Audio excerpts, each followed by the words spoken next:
Welcome back to Civil Defiance. For weeks we've discussed the Kronos caste, cognitive gerrymandering, and the simulation tax, but tonight we confront the ultimate sin of the Uni-Party, the ghost economy. This is not about the money they stole, it's about the future they prevented. The ghost economy is the aggregate incalculable value of every cure that was suppressed, every cheap energy source that was regulated into oblivion, every efficient process that was blocked, all to protect the entrenched, obsolete interests of the Uni-Party's corporate sponsors. We are going to calculate the cost of lost human progress, a figure that easily runs into the tens of trillions. This is the crime of premeditated stagnation. It is an economic atrocity committed not by theft, but by regulatory inertia and shadow lobbying. With me to dissect this ghost of a better future are Elara on the legal and regulatory warfare waged against innovation, Sienna on the macroeconomic modeling of lost productivity, and Clara on the moral cost of sacrificing human potential. The ghost economy exists because the Uni-Party weaponized the administrative state against innovation. The problem isn't regulation, it's regulation by capture. They don't ban new technologies outright. They trap them in a permitting purgatory designed to favor incumbents. A new energy source, say modular nuclear reactors or cold fusion concepts, faces a 20-year gauntlet of intentionally redundant safety reviews and environmental impact assessments, driven by lobbyists from competing industries, coal, oil, gas, who fund both sides of the Uni-Party.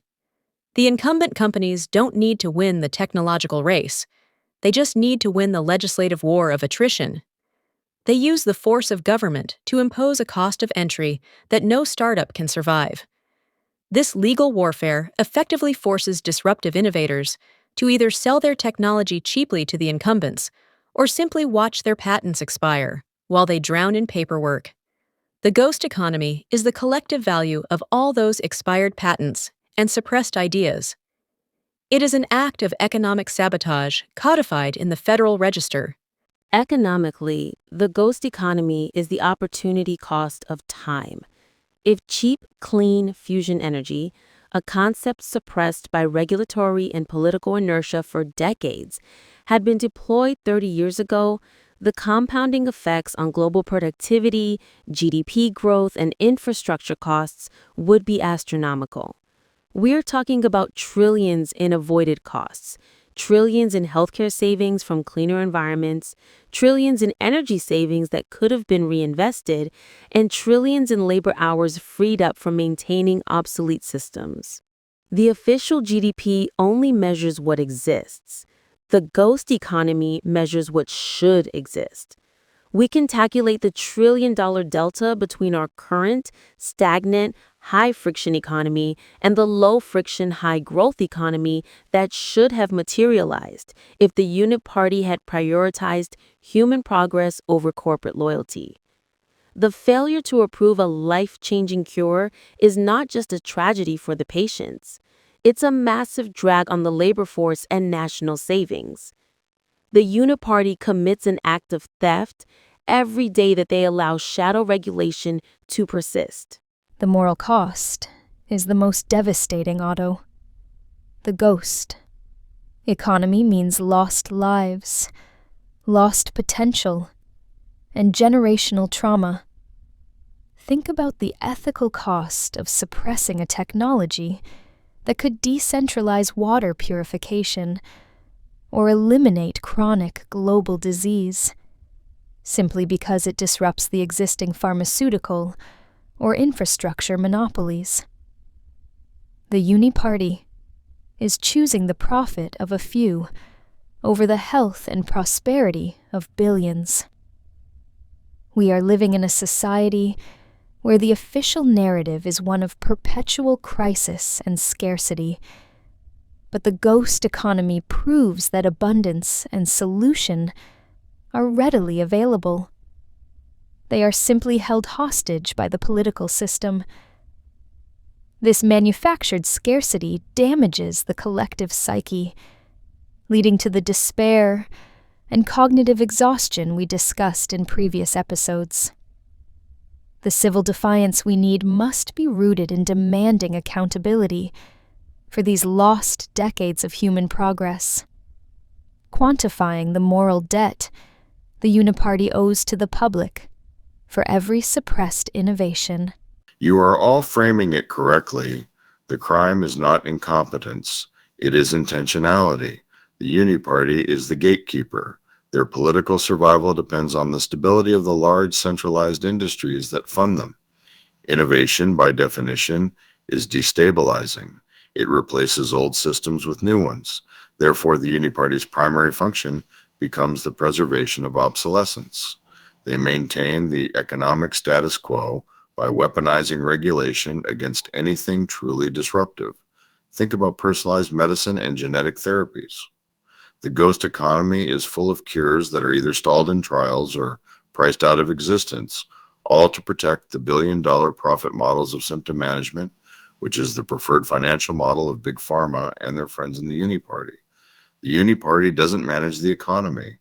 It manages stagnation. The ghost economy is the trillion-dollar evidence of that corruption.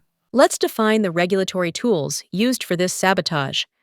The primary weapon is the NEPA process, National Environmental Policy Act, and its equivalents, weaponized not to protect the environment, but to ensure litigation delays. A project that benefits an incumbent sails through with an expedited review. A project that threatens them, like a distributed, decentralized energy network, gets entangled in a decade of legal challenges funded by shadow groups linked back to the Uni-Party's major energy donors. We are talking about lawfare used to commit economic homicide. The regulations are so complex and overlapping that compliance itself is only affordable for the largest entities. This is the definition of regulatory capture. The regulators are effectively paid by the entities they are supposed to regulate to create rules that destroy their competitors. The ghost economy is the sum total of every idea that died in a regulatory filing cabinet. The economic modeling of this loss must include the velocity of progress. The suppressed innovations weren't isolated fixes, they were platform technologies. For example, if fusion power had been realized in the 90s, the downstream effects on everything from transportation to manufacturing would have created a growth rate we haven't seen since the post-World War II boom.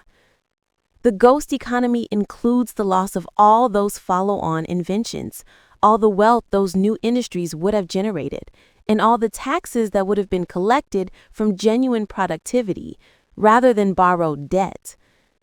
The Uni-Party prefers debt-based consumption because it is controllable. They suppress genuine productivity because it creates independent economic power centers. The Uni-Party's financial system is designed to live off the economic entropy caused by stagnation. The ethical imperative is to demand a moral audit of the state. We must force the Uni-Party to publicly quantify the potential human benefit lost for every regulation enacted to protect an established industry. This is a life and death calculation. If a regulation delayed a cancer treatment by 5 years to appease a lobbyist, that's thousands of avoidable deaths. The ghost economy demands that we treat regulatory delay not as a bureaucratic oversight, but as manslaughter by policy. The Uni-Party must be held accountable for the human beings whose lives were shortened, whose potential was wasted, and whose families suffered due to their deliberate decision to prioritize short-term corporate profit over long-term human progress. This is the core of our civil defiance, demanding that the political system recognize its moral duty to the future, not its financial duty to the past. Let's apply this to the Uni-Party's current crises. They claim inflation is temporary or caused by external wars. The truth is that inflation is a direct cost of the ghost economy. When innovation is suppressed, productivity stagnates, and the only way the Uni-Party can maintain the illusion of economic growth is by printing debt. The debt devalues the currency, leading to inflation. Inflation is the tax the public pays for the suppressed productivity of the ghost economy. The entire political system is a giant mechanism designed to force you to pay for the progress they intentionally denied you. The Uni-Party fears a future of true, non-inflationary abundance because it collapses their control. The legal counter-strategy must focus on right-to-innovate statutes and anti-stagnation laws. We need legal frameworks that punish regulatory bodies for undue delays, shifting the burden of proof to the government to demonstrate that a delay is absolutely necessary for safety, not just protective of an incumbent. This requires systemic legislative change that the Uni-Party will fight tooth and nail, which means civil defiance must target the legal foundations of regulatory capture. We must legally dismantle the mechanisms of shadow lobbying and force transparency in the regulatory review process. The ghost economy will only be defeated when regulatory bodies are legally compelled to prioritize public progress over corporate stability. Economically, the key is to fund and support permissionless innovation.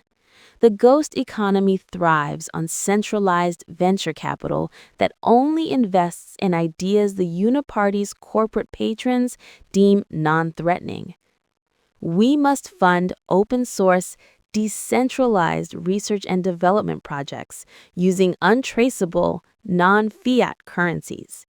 This creates an alternative innovation pipeline that operates entirely outside the regulatory choke points. Every time a scientist publishes a discovery under a non-patent, open-source license, they are shrinking the ghost economy. We must leverage the power of crowdsourced, decentralized financing to bypass the centralized capital allocation systems that the Uni-Party controls, ensuring that revolutionary ideas are judged by merit, not by political compliance. The ethical path forward requires us to reclaim our cultural narrative of heroism. The Uni-Party promotes a narrative where the hero is the compliant regulator or the responsible institutional actor. We must reclaim the narrative where the hero is the disruptive innovator, the person who defies the regulatory state and solves a major problem outside the system. We must celebrate and financially support those who commit acts of creative defiance against the ghost economy. The ethical failure of the Uni-Party lies in their attempt to define progress as controlled change rather than uncontrolled breakthrough.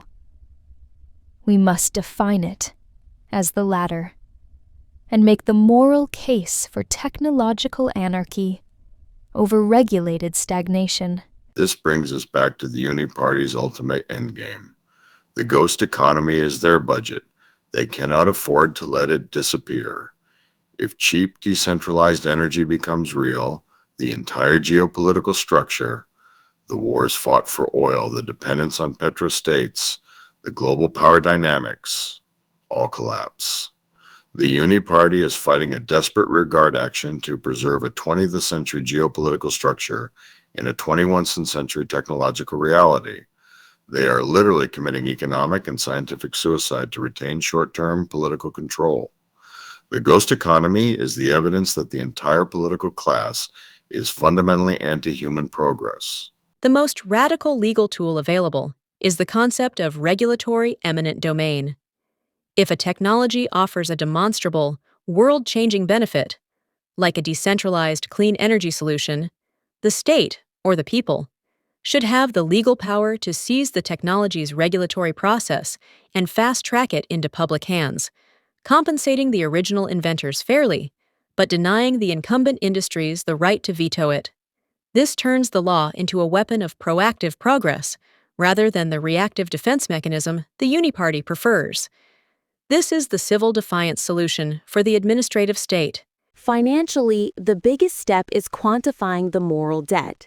We need to create public models that show every citizen, if technology X had been approved in 2005, your household would now be $150,000 richer, and your air would be cleaner.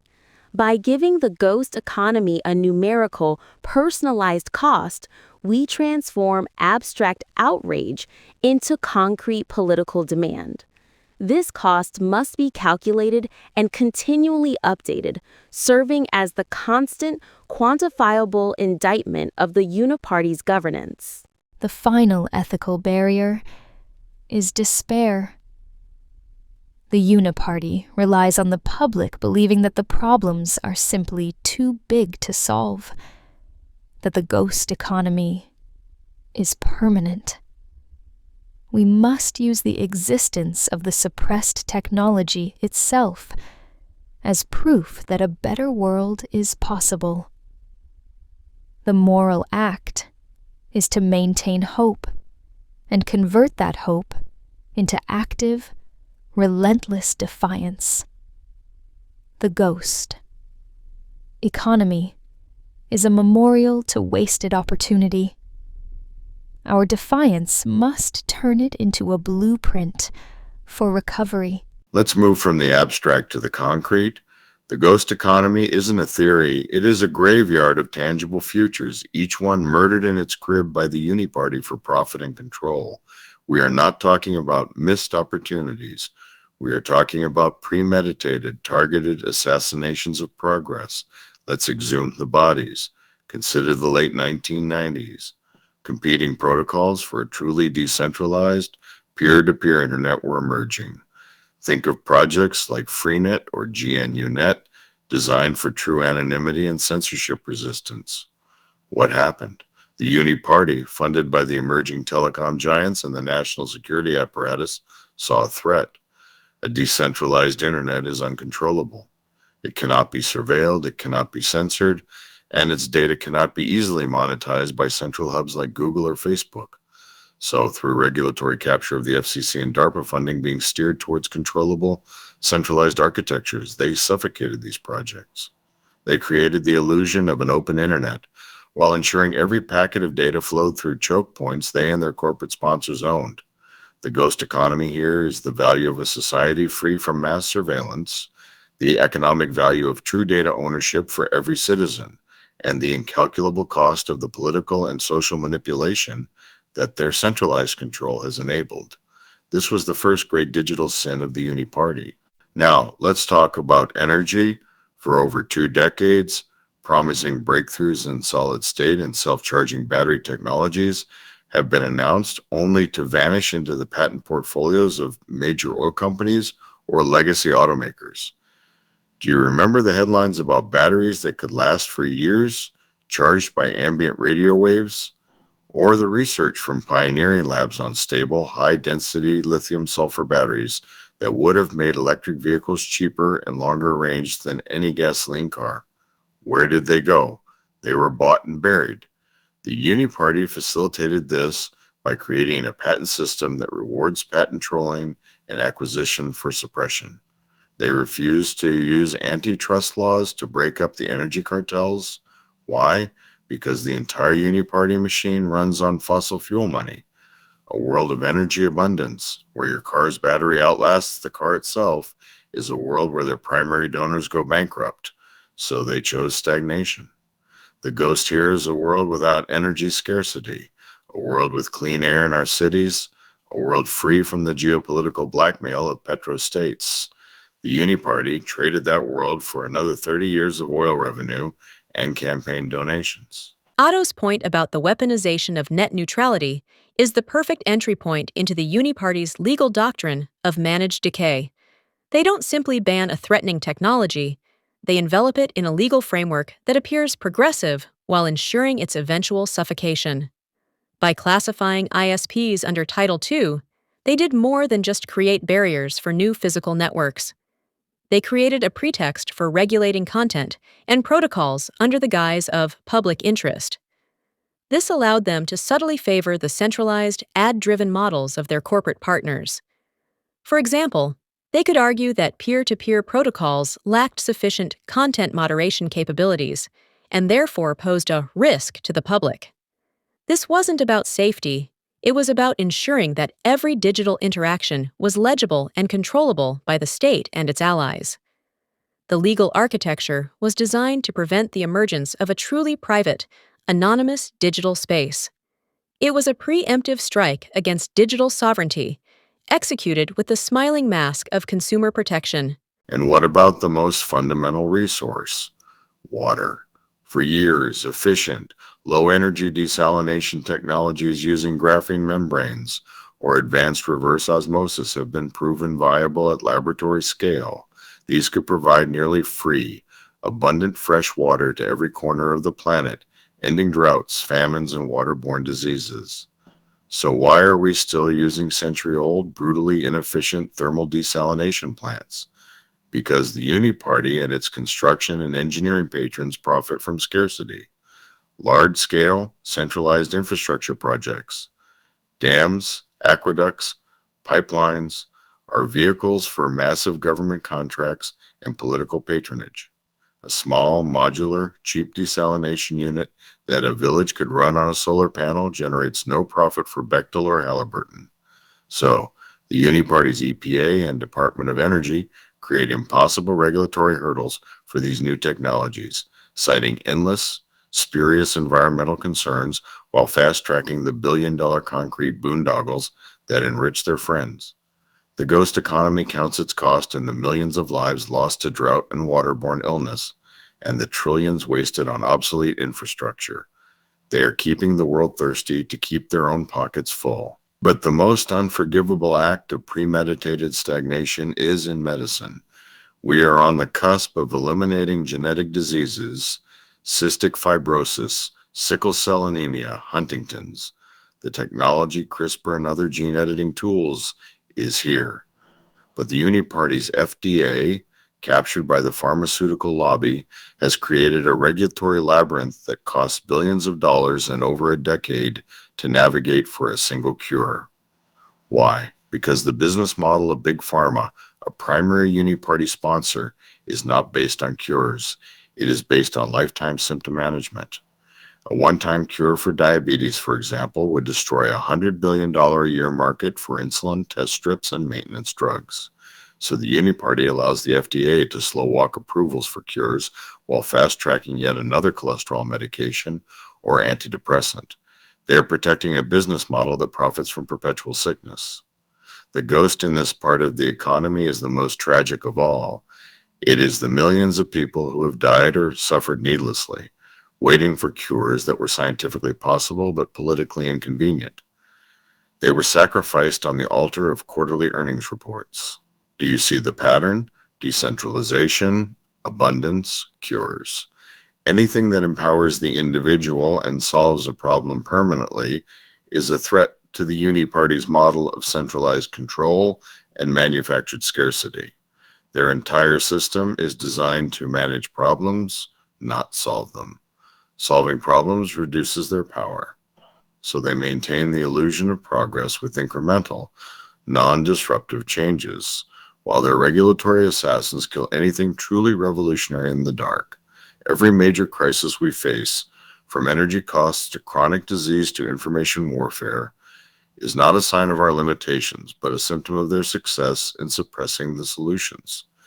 This isn't a conspiracy theory, it is a business model. A business model written into the Federal Register, funded by lobbyists, and enforced by the two heads of the same political hydra. The ghost economy is the greatest act of betrayal in human history, and the Uni-Party will pay the ultimate political price for it. The fight against the ghost economy is the fight for the future itself. We must deny the Uni-Party the power to define what is possible. Subscribe and follow the Civil Defiance channel on Spotify right now. Do not delay. Hit that follow button. This ensures you receive every broadcast that arms you against the system. Our next episode will synthesize all 5 topics, from the Kronos cast to the simulation tax, into a unified theory of civil defiance against the Uni-Party's engineered collapse. Do not miss it. I am Otto Bismarck. The clock is running.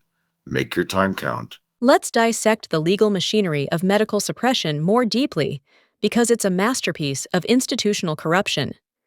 The Uni-Party uses the FDA's gold standard of the double-blind, placebo-controlled trial as its primary weapon. On the surface, it sounds like rigorous science. In reality, it's a tool of economic warfare against innovation.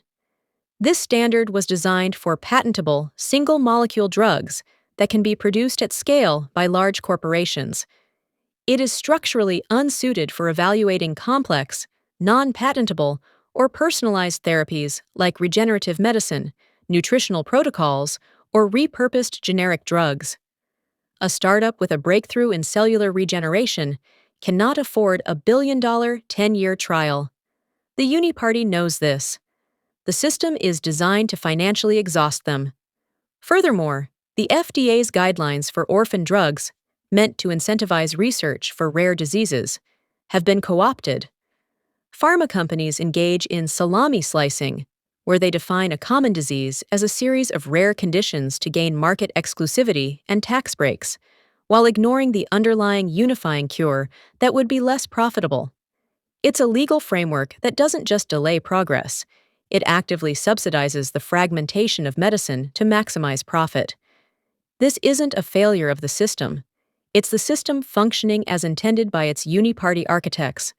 Elara's point about the FDA's trial structure is a perfect example of economic gatekeeping disguised as safety. From a macroeconomic perspective, this has a chilling effect that extends far beyond the specific therapies being suppressed. It signals to the entire market that the risk-adjusted return on investment for true innovation in healthcare is artificially lowered by regulatory friction. Capital, being rational, then flows not to the most promising cures, but to the most legally defensible, patent-extendable, Me Too drugs. This creates a feedback loop of mediocrity. The ghost economy here isn't just the cost of the cures we don't have, it's the cost of a generation of brilliant minds who chose to work on financial engineering or software development instead of biotech, because they correctly identified that the system is rigged. We have to model the cost of this brain drain, the cost of scientific talent being diverted from solving humanity's greatest challenges, because the Uni-Party has made it economically irrational to do so.